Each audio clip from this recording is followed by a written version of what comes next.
Alrighty, y'all. Welcome back to Sacred Axis, a space for the whimsically divine. I'm Cheston. And I'm Christina. And today we have our very first special guest on Sacred Axis. Woo! So we have Heather Hester. She is the host of the podcast, More Human, More Kind, and the author of Parenting with Pride.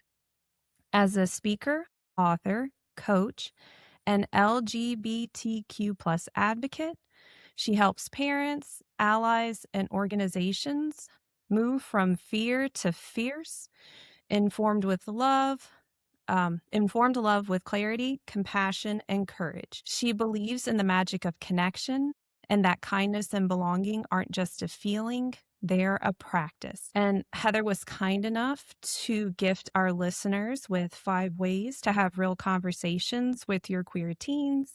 The link will be in the show notes. So welcome, Heather. Thank you so much for joining us. Thank you so much for having me. I'm so excited to be here with you. Right. So besides the bio, would you like to share maybe a little bit of how you got to be here, like where you are now with the podcast and the book and all these wonderful things? All the things, yes. Well, the short answer is my kids and my family's experience. That was kind of the origin story. I have 4 kids. My oldest came out as gay a little over 9 years ago. His courage just sent our family on this beautiful journey, hectic, chaotic, messy, but beautiful, that has just changed every single one of our lives in the most magical ways. So it has been a learning experience. It has been a growing experience. And through everything that a lot of this, what I'm doing now came from like the initial experience of his coming out being very difficult, and just his struggle was so intense. And as a family, we felt very isolated. It was very scary. And that's where I started creating all of the things that that I have now. So the podcast, and then the book, my coaching program that I do, all of the things that have kind of grown from that. And there were a lot of different pieces of that growth. It was not only, a lot of personal growth, a lot of unlearning and then relearning, but it was also for me, a lot of spiritual growth. And so I think that's where we definitely intersect a lot. And so I'm always, thrilled to talk with others who have also had just really interesting journeys. That's wonderful that y'all, as it sounds like as a family, y'all were able to step up and be supportive and willing to like look at self, because that's huge. That is not fun. That's not a fun task. It is not. It is very uncomfortable. I remember the first time somebody was like, "Oh, you just need to get really, really comfortable with being in this space." And I was like, this space feels awful. Like, this is really uncomfortable and hard. And it's a lot of like, yeah, the saying is great, like get comfortable with being uncomfortable. But it's like when you're in that space of just everything, like it physically hurts, it mentally hurts, it spiritually hurts. It's uncertain, it's scary, it's like all the feelings. And so, but then now knowing that what comes after you do all of that work, or as you do all of that work, now it's easier when I, find myself in a space of feeling like really uncomfortable with something. I'm like, oh, well, I'm growing, so this is good. This is great. This is fantastic. I don't white knuckle it quite as much as I did before. Would you mind sharing maybe a couple of those mindset shifts, or kind of those shifts that you had to make? Yeah, absolutely. So I think the biggest one, that they all really come from is, well, I'll kind of back it up a little bit. I grew up in a very conservative family, very religious family, and there were a lot of things that I just heard and was taught as I was growing up. And I didn't realize how much of that had like stayed like in, just like was just programmed for lack of a better word, but it was just like all the stuff, right? And we all have that, like each one of us like have that from the way that we're brought up, where we're brought up, like there's a million different pieces that kind of go into that. And so what I realized when my oldest came out was that even though my husband and I had really made this very conscious effort to parent differently, I realized at that point I'd like kind of begun this whole deconstruction of the very rigid religious way I was brought up. There was still all of this stuff. And I realized like my initial reaction to things, like I started becoming so much more aware. And I realized that my initial reaction to things was always like judgment, was fear. Like that was the first thing that came up.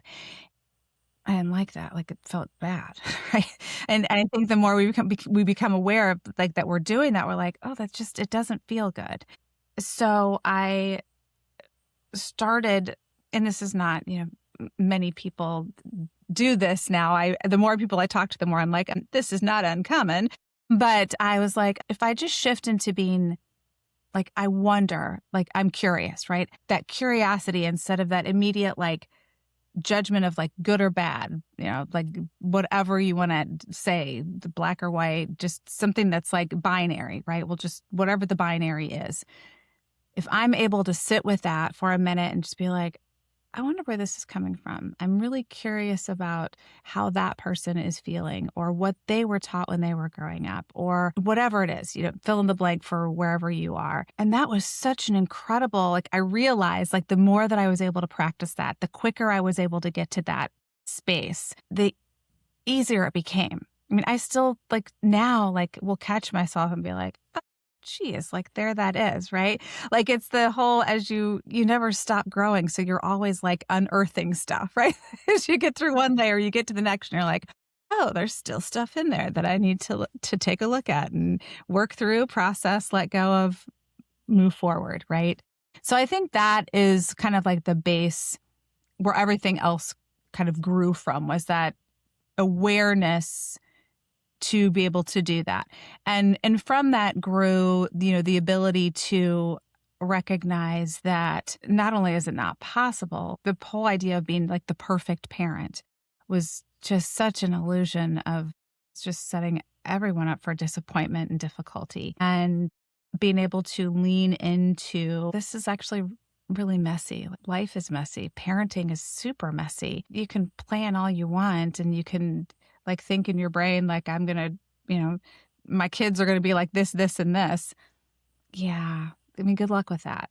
The way I was brought up and was taught was like, as parents, our job is to make our kids, right? Like we are to project upon them the way that they should be in the world, instead of these are these like extraordinary little creatures that we get to have for a certain amount of time, right? And in that certain amount of time, we have this opportunity to teach them, values, to teach them, how to be a good, productive, kind human in this world.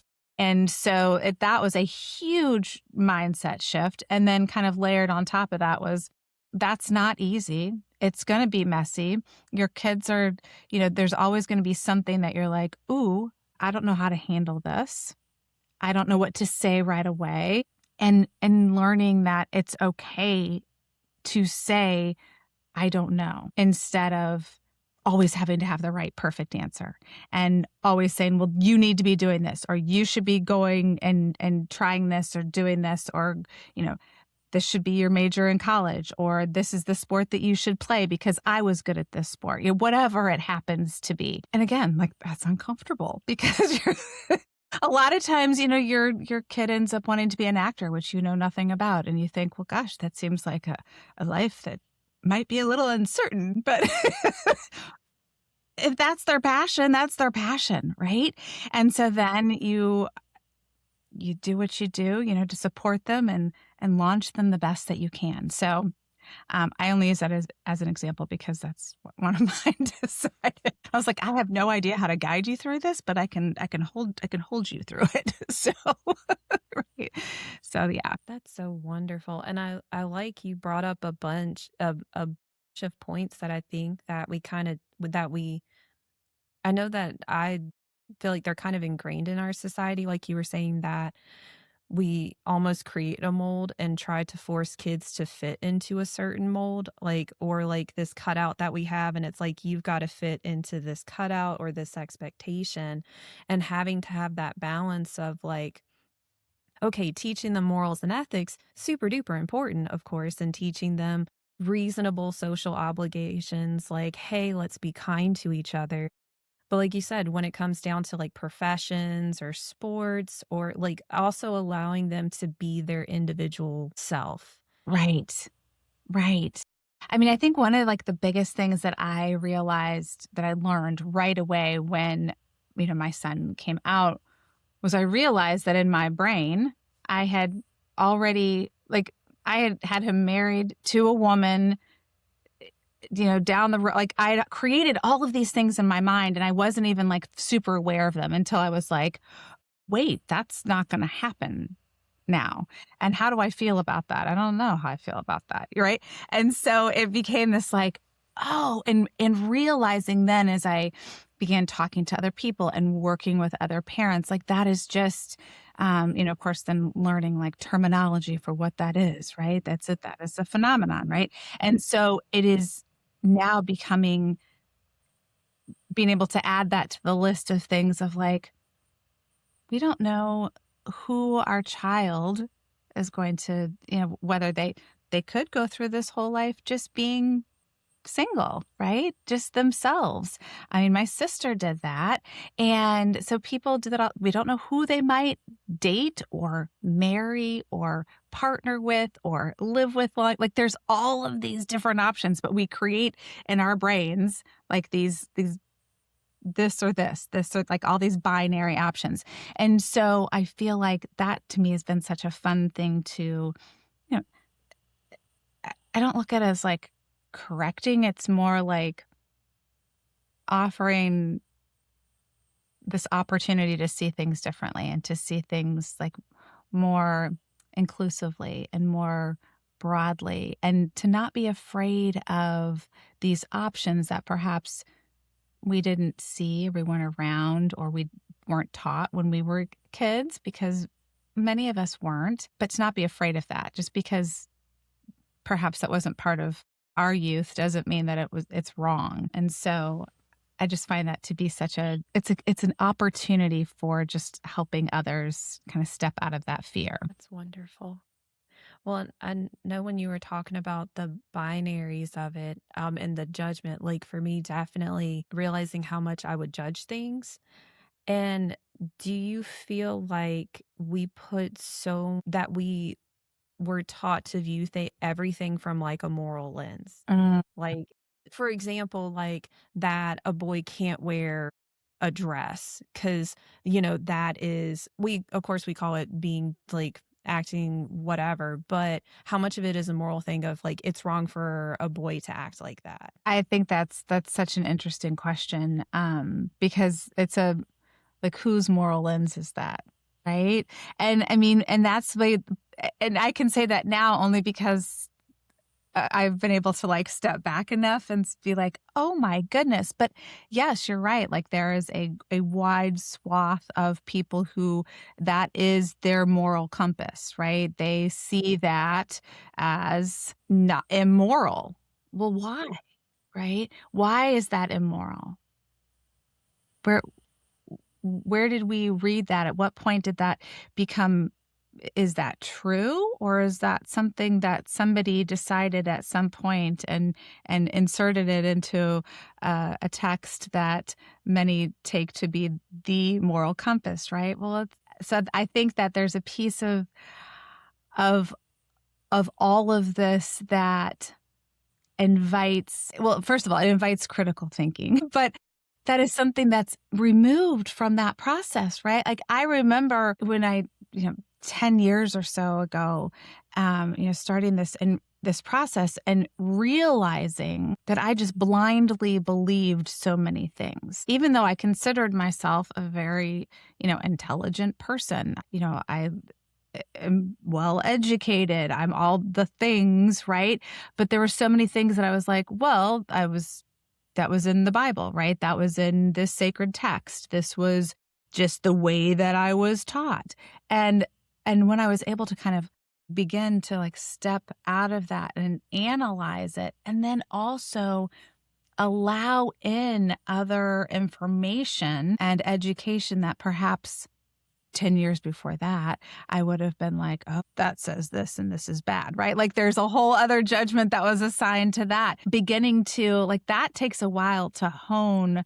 I was even thinking about that this morning. I was listening to an interview while I was walking, and it was the person being interviewed was somebody that I don't completely agree with, but I was wanting to listen to it to kind of practice this being curious, right? To practice this idea of just of critical thinking, like of listening to the information he was giving and like allowing it to be like, well, why? Right. And that's why I always come back. The easiest way to like practice critical thinking, because it's hard, especially if it's with something that's like a comfort place for you, right? Which a lot of people who, are followers of whether it's the Christian religion or, insert your religion, it's uncomfortable to question that because there's so many negative things that are attached to us questioning it. But being able to just be like, well, why? I wonder why. Why is it there? Why did they write that? Who wrote that? Was that translated from something else? Was that the original text? So it like kind of, it opens up that space to start asking more questions in a way that feels comfortable for where you are in that moment, like stretches you just enough where you're just like, that feels a little uncomfortable, but not so uncomfortable that I can't keep asking the question. That's good advice with it. It sounds like it comes down to embracing our inner toddler. Just ask why for everything. Why? Why? It's so true, isn't it? I mean, just don't you wish you could like sometimes go back to and just like really embrace being that, like where you're just everything is like, well, why is that? I wonder why. And there's nothing else there that's like poking at that. It's just this open why. It's almost like that bubble.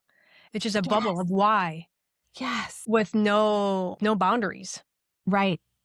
And then Right. you just keep asking why and why to get down to that, to wherever that thought or that root part is, and then still question that. Yeah, Yeah. exactly. And then question some more and then question some more. And at some point that was, I don't know if you remember, I certainly don't know when that was kind of tamped down, where we stopped being encouraged to ask why, when we were just kind of like, this is the way it is. And you believe it because I said it's true. And so I think that's a great way of looking at it, embracing your inner toddler and just, I feel like it's kind of a combination that it gets a little bit tamped down and understandably, you know, for parents when they're tired and just running ragged, they just need their toddler to do the thing. And then I think with schools too that you can't have like by this point, kindergarten, so like 5-year-olds, you can't have 30 kids all asking why. yeah. Yes. I mean, that definitely, the reality, I guess is probably Oh, the better. yeah. Yes, you're absolutely right. So there is Well, and I wonder too if that's why it kind of feels like we're being disruptive when we ask why, if it brings up all of that old stuff of, oh, I wasn't supposed to keep asking why. So if that is part, of course, many other reasons, but maybe that's part of the reason too why it can be so uncomfortable. yeah, that's a really great thought because I'm sure we all have very different, if we even do remember, remember back to when I don't know that I remember what I was told, whether it was because I said so or, like to your example, like a teacher in a classroom, like an exasperated teacher just being like, I just need everybody to be quiet so I can actually teach. And so I'm sure it totally depends on like the experience, whatever experience that you have internalized and carried. And of course that also gets like changed over time, right? Like that shifts to what you remember as your experience may not be actually what happened, but that's kind of what your body remembers, right? So that's what's coming back, or that's what's creating these tough boundaries to get through. Yeah, the child brain interpretation of events. Yeah, yeah. So interesting. Are there any typical fears that you've noticed that keep people quiet or keep people from shifting their mindset? I know you had talked about your personal experience with fear, um, or that your personal experience with it, but have you noticed maybe other mindsets that as you've been doing this work? Do you mean like where the fear is coming from? Like what is kind of the root of the fear? Yeah. Yes, I have. I mean, I think it will come as no surprise that faith belief systems are a big one. I've noticed that. I mean, I've noticed that with like personal members of my family, my extended family, where it's just even over time and kind of allowing that time, allowing for extra, whether it's, time together or exchanging of information. Like that fear is just of what would happen if I went against this, or what would happen if I let go of that, or what would happen if I shifted that in any way. That fear is stronger than, oh, I really want to have a relationship with this person. And that has been a very sad thing for me to watch, to witness, because there's nothing you can do about it. And I guess I just offer for, anybody who hears that and experiences the same or has experienced the same. Somebody, a year or two ago had offered that what I was feeling going through that, it's my parents. So it's like, I'll just offer that because it is somebody is close. It's not like a great aunt, offering that was like grieving, right? The sadness that like my parents just could not, fear of their religion.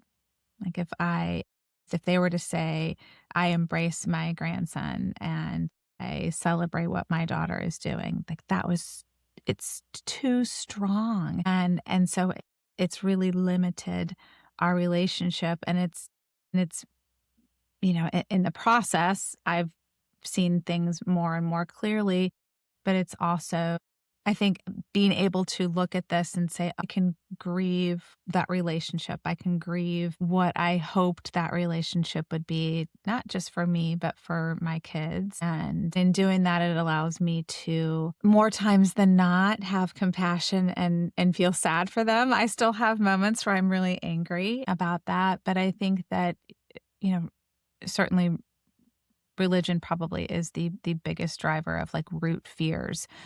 I would also say that, and I think they're probably related, but just kind of what you are taught as a child. And so it could be religious. It could also just be like, this is what my parents taught me. Like, this is what I learned in those first formative years. Questioning that feels very scary. And like taking an honest look at that belief system, whatever it may be, and like beginning to consider, like, do I still think that way? Is that aligned with who I am now?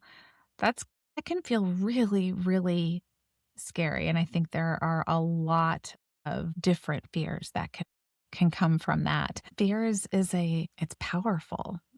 And I think it takes a lot of courage to be able to face that fear and to name it, which I think is like the one of the easiest ways to begin to process it and work through it is to be able to name it and say, oh, yeah, I see. Excuse me. I see you. I know why you're here. And I don't need protection. I don't need, this doesn't work for me anymore, whatever mantra you want to have for that. But yeah, I don't think there's becoming aware of it is the hardest part. Once you're there, it gets easier to work through. It's that acknowledging it, getting up to that point, and then stepping back Right. and asking questions. Yeah. 'Cause I think for a lot of these, like, no matter what they are, there's like that loyalty question, right? Like and you don't even realize that it's there until you're kind of facing it and you're like, and it may be even hard to name that's what you're feeling is you're feeling disloyal, but feeling like, oh, but if that doesn't align anymore and that doesn't feel good to kind of stay in that space. But I also, if I start to shift and if I start to grow in this way that does feel so much, it feels better. It feels more like me, but you feel like, oh, but I mean, it feels disloyal. So I think acknowledging that as part of it's part of the fear and being like, oh, but wait, I'm not. I'm actually being really loyal to who I am and who I'm meant to be in this world. Um, and the other important people in your life, however and whoever they are. Well, and I think that it's a really good point, and I know we've talked about before on here that like I've met people that if they finally face that fear, the number of relationships they would lose because the people around them aren't going to change. And thank you so much for sharing, what you're going through with your parents, because I think that is a reality with this stuff is that in a perfect world, we would change, they would change. It'd be beautiful Hallmark stuff, it'd be a happily ever after of, oh, I see the light. But, at least 50% of people probably won't, is what it seems like. It's a risk that we have to acknowledge and just a reality. It is. And I think that in and of itself is a really sad thing, when you realize, I mean, I know for me when I was like, "Oh, wait, they're actually not gonna come along for the ride," right? They are too stuck. They are too and, like, being able to recognize, like, get to the place where I was like, this is their fear. Like, they are so just ruled by their fear, and they don't even know that, right? Like, they don't have the capacity, they don't have the knowledge, and I'm not saying that in, like, a mean, critical way, it's just they don't, right? And so it is it is incredibly painful to see that and know that how you are growing as a human being, the people in your life who you are, whether it's your children and you're caring for them or your partner and yourself, and you're just like realizing who you really are meant to be in this world, that isn't always going to, and probably most of the time isn't going to align with everyone around you. I'm a big believer in like speaking all of these parts out loud because it's not all rainbows and roses. I don't know where that came from, but it can be. It's true though. It's true. It's like, it can be really, really painful. I mean, it is really, really painful, but it's also really, really amazing to begin to show up in your life as the person you are meant to be, right? Instead of like performing this person you thought you were supposed to be. Yeah, yeah, because it's like going back to those patterns, those old patterns. Our generation learned it from the generation prior to the generation prior. So it just kind of, no one really kind of probably broke down some of those things a little bit, but not as many as I think what we needed in this space. So I think it's just breaking those patterns. And almost what I was going to say is with your parents and your growth is you took that huge step on that was the hardest step was to get to that point to gain the growth. So it's harder to grow than to stay. So I commend you for just taking those steps and seeing what you wanted for your life, for your family. Well, thank you. Beautiful. I mean, in all fairness, I think that yes, that is true. But I was also like at the beginning, I was so driven by protecting my child. And so there were so many things that like came up that were like, I remember one of the very first thoughts I had when he came out to me was, oh, well, there's no way that my kid's going to hell, right? That's like not a common thought for people to think, right? But it's like that was like what was like ingrained in me, right? And I was like, that is such an odd thing. Like, why is that coming up, right? And I realized, like, oh, well, that's like what I Well, I gotta say, I love that your first thought was, he is not going to hell for this. Like, almost like you were ready to battle God over it. Like, listen, because I have talked to parents that it's like, what if your kid goes to hell and they're like, oh well, with their belief system, they told me, oh well, that's on them. yeah, Like, and I'm like, you're okay with believing something that would condemn your child and your child's a good person. And they're like, that's between them and God. And I'm like, oh, like, I know for my animals, I would fight God over it. So I can only imagine over human, if I had human kids, I would fight God over it. Like, right. so like, that's I know, your and first that thought. is like, Like, yeah, no, we're going to have a meeting. yeah. I was like, listen, this fear thing that we've had, this fear relationship, that does not work for me anymore.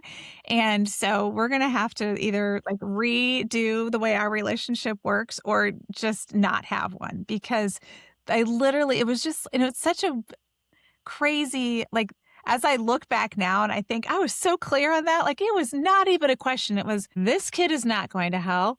I'm not going to hell. My other kids aren't going to. Like, what an absurd thought. So it was like all of a sudden I was just like, psh, like my whole brain was like, wait a second. This doesn't make sense.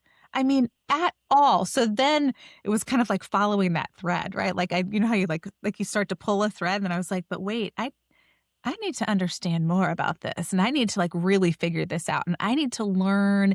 And it just like opened up this whole world of just where I realized I had been like, it had just been blocked off, right? Like it just, there wasn't access. And so think, I think that's why I thought for so long, well, if I just offer my parents and my brother this access, like they'll want to access it also, right?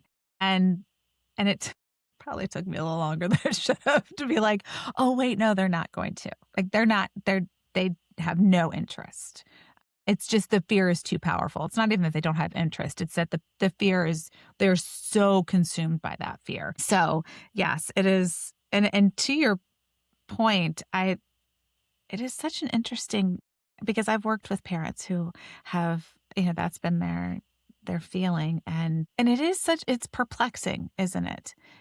I think the more that you really think about that whole construct of, I remember somebody saying it this way, that it's always stayed with me, and an infinite punishment for a finite quote unquote crime, right?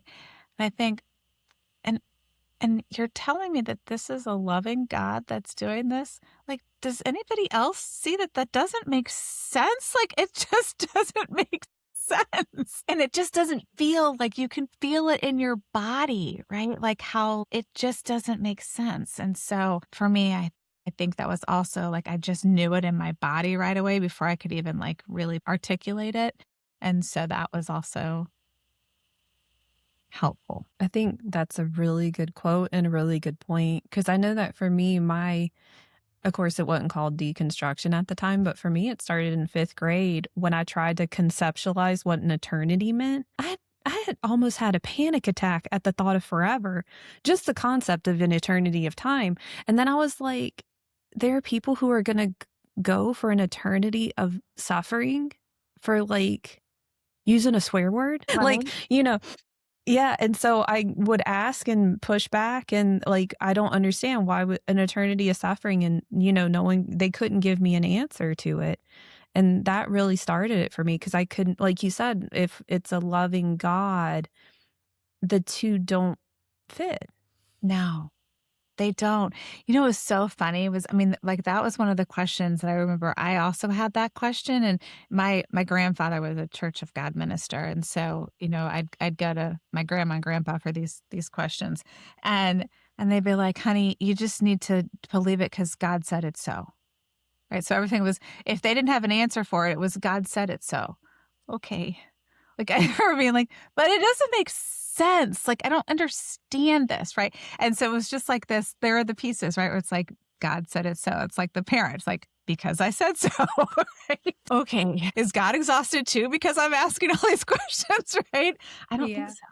Right. I don't know. Yeah, I think you're right. I remember when I first heard that term deconstructing and I was like, oh, that's what I'm doing. But it was, something that I did not realize was a thing until, I was kind of into it and it's fascinating. It's just truly the whole thing's fascinating. It's also very comforting because I don't know about you, but I, for quite some time, felt very, very alone. And so when I started realizing like other people, like not only are other people going through this, there are people who have studied this. There are people who are like literal biblical scholars who are teaching this, like are coming from this place of like incredible knowledge and understanding. And so it's not just based on emotion, it's based on, research and fact. And I'm very big on that. And, when I do all of my advocating work, specifically for the LGBTQ community, like I do work really hard to make sure that the information I'm sharing is based in fact. It's based in research. It's in addition to being just, from the heart. So, yeah. Yeah, I agree with that. It definitely I wish I had I follow Monty Mater. She used to grow up evangelical like nationalist Christian. And she's very intelligent, so hearing her, she'll go back to like there's a version of the Bible that's more academically based, like with stuff. But I wish I had someone like her when I was younger, because that definitely would have helped. Because you're right. When you get to meet people who are going through the processes, it's like, oh, okay, I'm not like being a heathen. Right. I'm not crazy for this. Exactly. There's something that so like just, Because definitely, like where I grew up, you couldn't really talk about it, or you had to kind of vet, like, or and things like that. You couldn't just like put it up on like a bulletin, like, "Hey, are there any other fellow people who just don't know what's going on?" I mean, you don't end up getting contacted by a lot of prayer chains, I think, or something. oh my goodness. Yes. And yes. Holy cow. I was actually saying to this lady the other day, so had to go to a Christian college and I was at a baseball game for my youngest. Our kids were playing, and she had made a comment about where she went to school, and I was like, "Oh my gosh!" She was like, "You actually know that school?" I was like, "Yeah, it was in the same conference as my Christian college." And she was so funny. She was like, "Well, she's like, oh my gosh, this is insane." She's like, "I actually transferred." And my parents were so helpful in helping me transfer. And I was like, "Oh, you're so lucky." Because I like actually went to, like, I did all the paperwork to transfer and my parents wouldn't let me transfer. But it was like literally the same conference and it was Christian Reformed like denomination. And one of their big things is predestination. And so we were talking about how we both failed a religion class. She failed it for arguing with the professor about how on earth could predestination be real.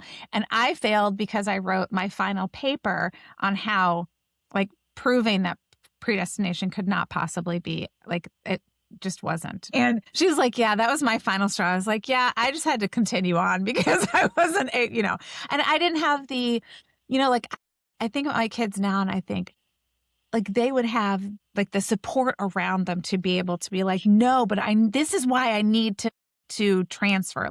This is why this is a toxic environment for me to be in." And I was just so filled with fear of my parents, of the consequences of all the things that I was like, all right, well, I guess I'll just fail class. At least I had like I think, well, that was interesting that I had at least enough like wherewithal to be able to be like arguing certain things. Probably be an interesting study for some psychiatrists. Well, and have you noticed, or what I've noticed too, is when I reach certain age points of the adults in my life who were some type of way with that stuff, I get mad all over again. Like I have to re-grieve the process because I'm being the adult in the situation. And I'm like, how could you treat a kid like that? Or how could you talk to a kid like that? Or how could you instill that fear in them?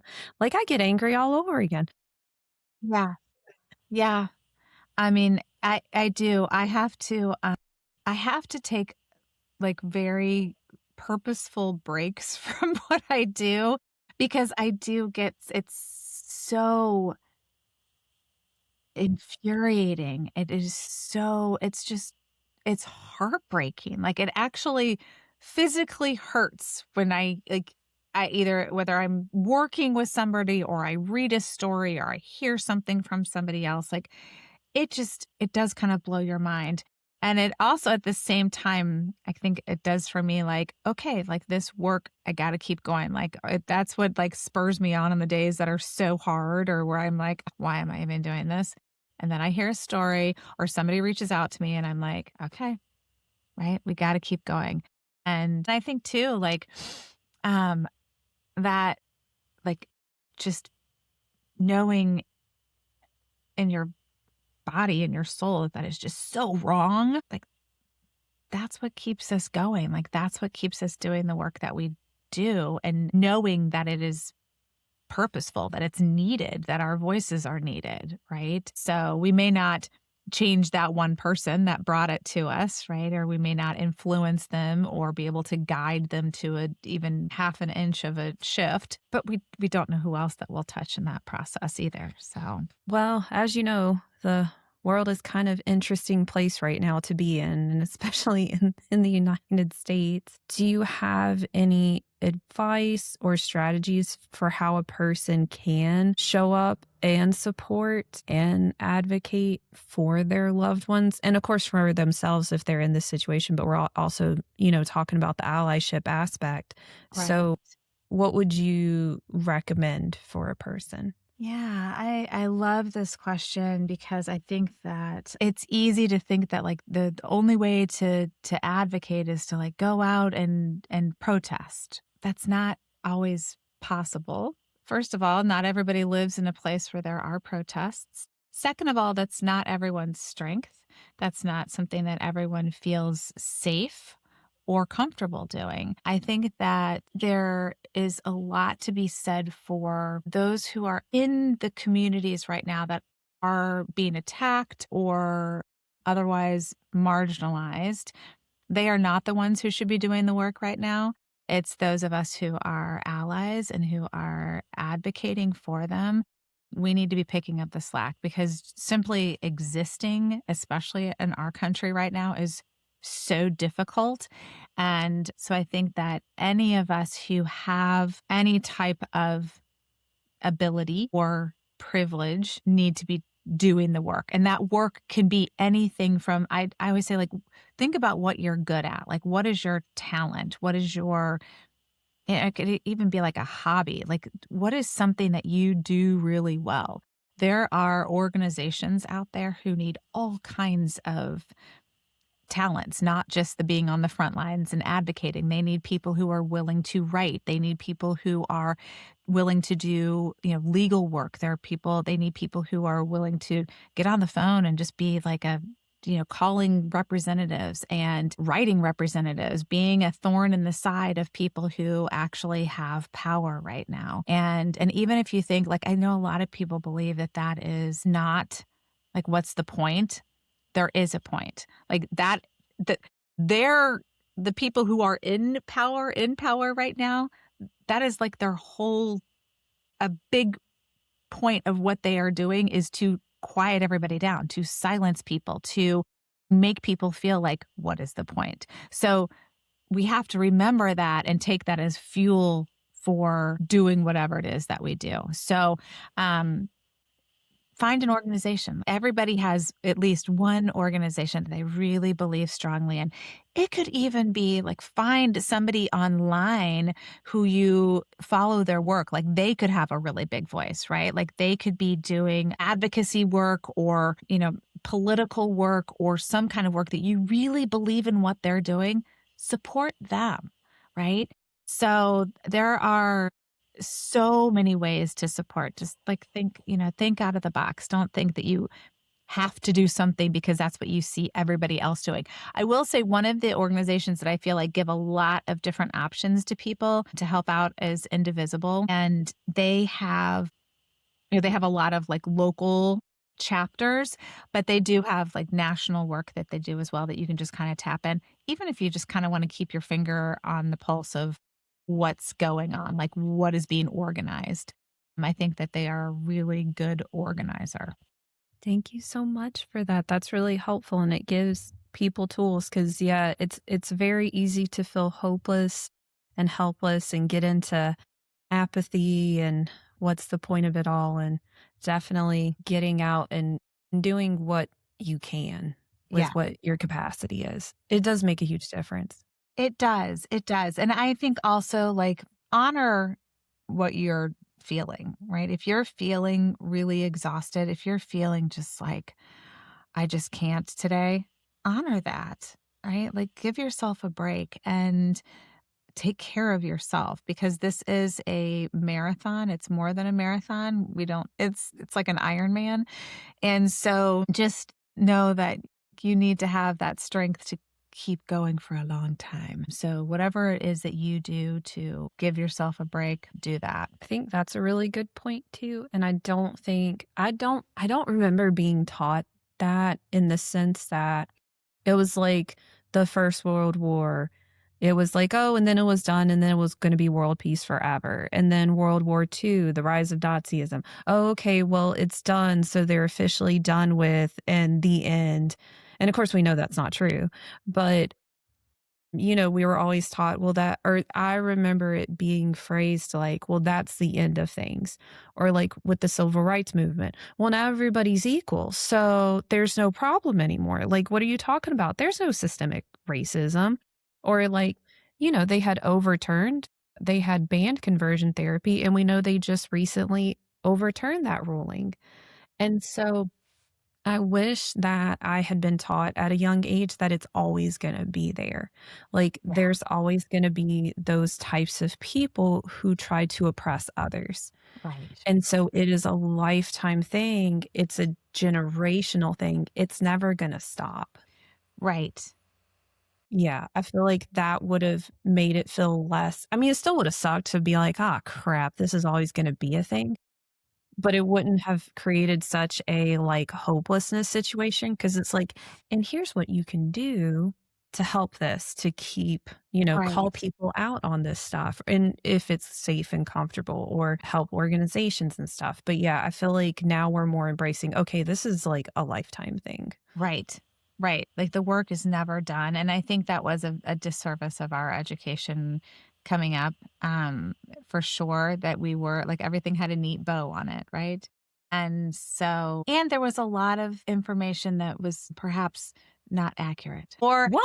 if not completely accurate, like not all information was shared. It was partial.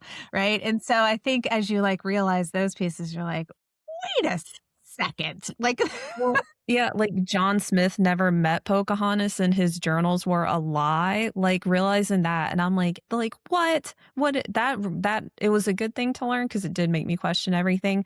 Or, like, Andrew Jackson being on the $20 bill, even though he's, like, responsible for, like, the Trail of Tears and, like, being horrific to indigenous people. It's like so, yeah. it's embarrassing. Like, I think the more the more you learn, the more you're like, I was, and I was gonna give my age, but I grew up in the '80s. I was a preteen and a teenager, and obviously growing up in a very conservative family, my parents were, like, very pro-Reagan, and so I grew up like, he was the greatest thing ever, and now I'm like, he is like the root of all evil, like literally I every didn't realize how much he screwed us all over, like, Reaganomics, it was terrible. terrible. Again, I mean, the Reaganomics, the social things that he did, like the Yeah. damage he did to the AIDS crisis, like he actually is so Yes. responsible for it still makes me cry like thinking about it. And I mean, just like the number of things that I'm like, my gosh, like now that we're in the middle of this whole thing with Iran, like what he did with that situation and with Jimmy Carter was horrific. Like he is part of this problem that we are in now. And he is part of like fueling like so many of those who are in power now, like pull their quote unquote wisdom or ideology from him. Yeah, so you're just going to light me up here. But I will just say that I think, so I don't go down that road, it kind of circles back to our whole thing at the beginning. Like, it is so good to question, and it is so good to kind of realize like there is always work that's going to have to be done. And if something doesn't seem quite right, or if there seems like there might be information missing, there probably is.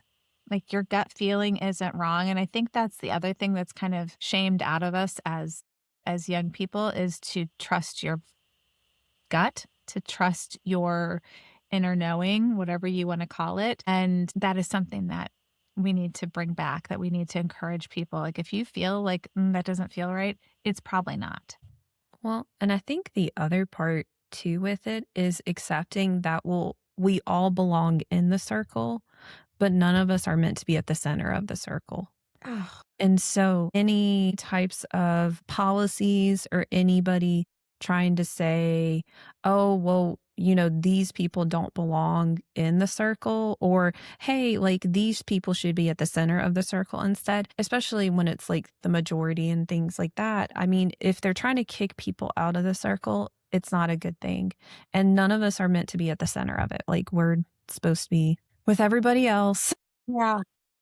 embracing that we're all special together and all similar. Like, we're like, yeah, I We think have that's the more other in part. common than we have different, right? And I Mhm. think that, in the most recent time, and certainly social media does not help with this at all, but there's been, like, I think what those, and not just political power, but like corporate power, economic power, what they've done so successfully has been able to divide and to other, and to pit people against each other, groups of people against each other.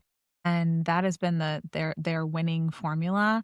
And so that is what we all, so to your point, I love the way that you just said that. That's such a great way of kind of visualizing it. And that's what we're working toward, right? Is like saying, oh no, wait, we actually, we are so much more alike than we are different, and we can find common ground. And that's how we're going to move forward, however you want to say that. Yeah. It sounds like important things for self work is naming it, naming whatever that discomfort is, which reminds me of the inner teen, like having the inner teenager call out shit, Yes. essentially. So you have the inner teen that names it. Then you have like the toddler that questions it. And it sounds like they work together of like, why? And the inner teen being like, well, that's bullshit. And why? Well, that doesn't make sense. Like, we got to embrace. Right. Yes. Yes. I love that. That is such a good way to approach it. So, I love that. so that's what I got from it. That's a good summary. I like it. That's That works. summary. Teenagers were right. Okay. Teens were right. Teens and You know what? I toddlers. say this all the time. Teenagers are magical creatures. Like, the way that they see the world, I have learned more from my teenagers than, I could have ever imagined. And in a way that is not like I agree with everything that they say or everything that they come up with, but more of like, holy cow, do they see things in a really interesting and unique and powerful way. And they still have that, like, we're going to conquer the world feeling, right? Like, they're not all beat down and exhausted. So that energy kind of helps you be like, yeah, we could totally do this, right? So I think, gosh, how, I feel very lucky that I could, that I've been able to have 4 of them. They've given me a lot of gray hair also, and they are age appropriately so dumb at times, and they're quite magical. So it's good. I like it. All right. Well, thank you so much, Heather, for joining us on this episode. And thank you, listeners, for tuning in to Sacred Axis, a space for the whimsically divine.